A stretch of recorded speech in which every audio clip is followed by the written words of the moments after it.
Hello, my name is Matt Robinson, and I am a lead solution architect and senior software engineer at Rendered.ai working on Omniverse Replicator.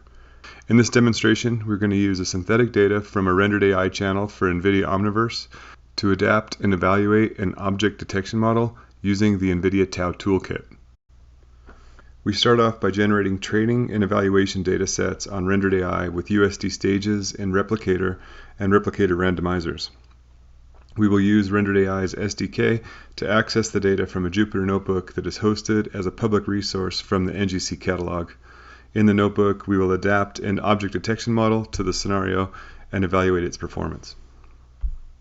Here is the overview page of the ANA Replicator TAO resource.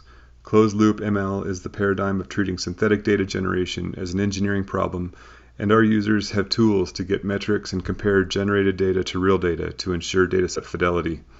Here we will measure the model accuracy on datasets of various levels of occlusion and inference the model to look for hallucinations that could be corrected for in the training data to close the loop on ML. Rendered.ai supports sharing common use case synthetic data channels.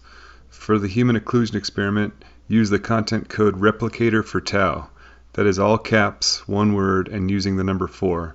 This may be different from the one shown on the screen here. Here is a set of graphs to start with, each dedicated to a level of occlusion or obstruction of the worker character. All of these graphs have the same configuration for placement of the characters. The pose node is a replicator modifier that sets the object's position and rotation based on the random value nodes seen here. The object generator is linked to the outdoor scene, which has a set number of props and several possible dome light backgrounds.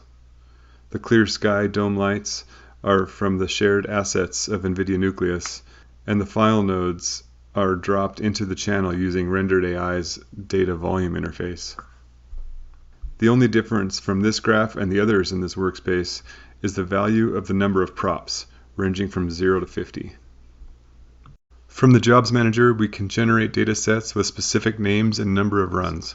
Watch here as I kick off a job for a training data set with 1,000 samples from the low occlusion graph and start evaluation data sets of 200 samples each.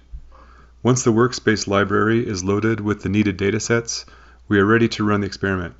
Take note of the workspace ID here in the URL. This will be needed to access the workspace with the SDK. Now we get the resource for the TAO toolkit for Replicator with Rendered.ai from the NGC catalog. This Jupyter notebook is in the NGC catalog resources. Just search for Replicator or computer vision.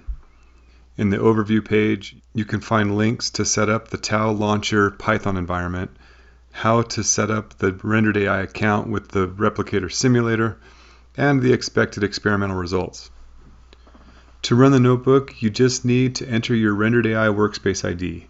Scroll down past the setup steps to the Prepare Training Data step. We need to replace the Fix Me string with a workspace ID that is associated with data sets we intend to use.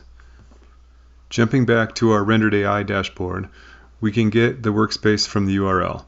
This is also available from the top-level workspaces view.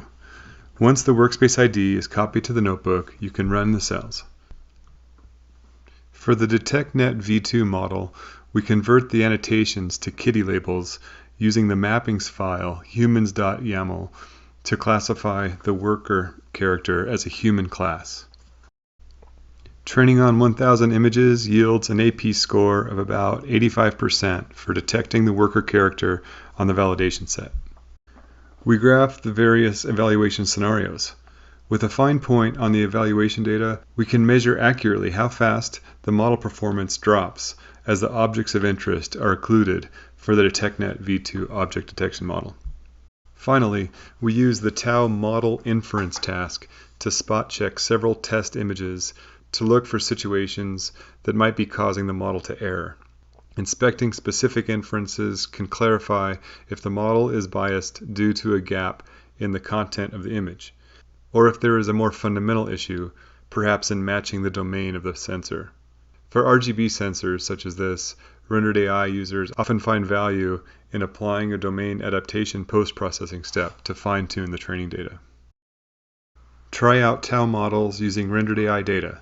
Sign up for a free trial account and create a workspace with the content code replicator for TAO, all caps with the number 4. Thank you for your attention. For more information, contact us or find us on social.